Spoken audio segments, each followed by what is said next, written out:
This part of Argentina holds an incredible record of the ocean. All of these huge arcing berms are from ocean currents, wrapping around and pushing against the coast, depositing sediments just like how rivers deposit sediments on the edge of the river, called an accretion ridge. In between some of the larger berms is a path of scours. We have seen how after a storm a path of scours can form in the sand from the ocean current. Water turbulence is what digs these scours. So these scours were made by the same ocean current that formed these berms. And the higher up berms are 88 meters or 290 feet above current sea level.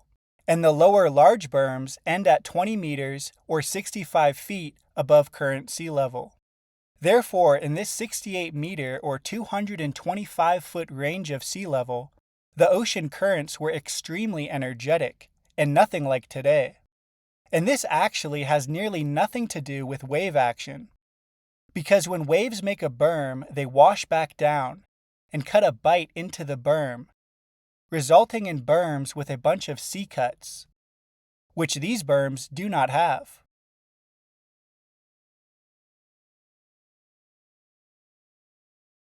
Now, we can go down to where the smaller accretion ridges are and see a marine terrace in the same path, which means it was carved by the same current trajectory.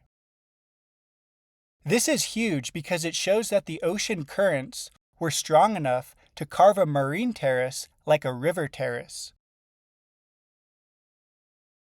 Another location in Argentina also shows this.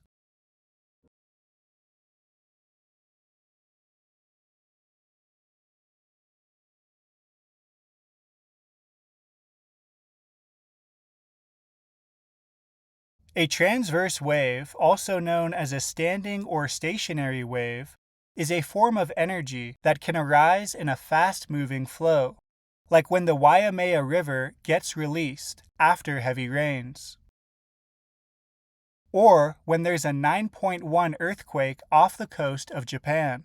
This is the largest standing wave ever recorded, and its wavelength looks like it's in the range of 150 to 250 feet. Or 45 to 76 meters, roughly. But this Canadian scabland is on another level. It has corrugated ripples 2,500 feet in wavelength, or 760 meters, making it 100 times larger than the generous estimate for the tsunami of 2011. These are some serious ripples up here in Canada. And the small ones are 770 feet. Now, we know that they were made by transverse waves because they are rounded and symmetrical and do not have a sharp directional slip face.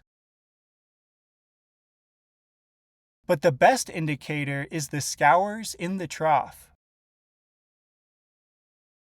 The wave motion digs into the ground to carve out a deep trough, making a corrugated ripple formation.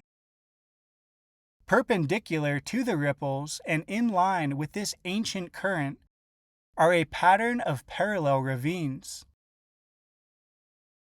and in between them are drumlins.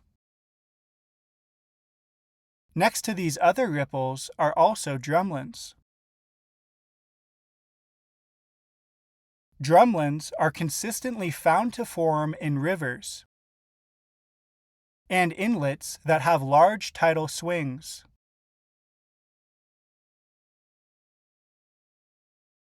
This is clearly a landscape shaped by fluid motion.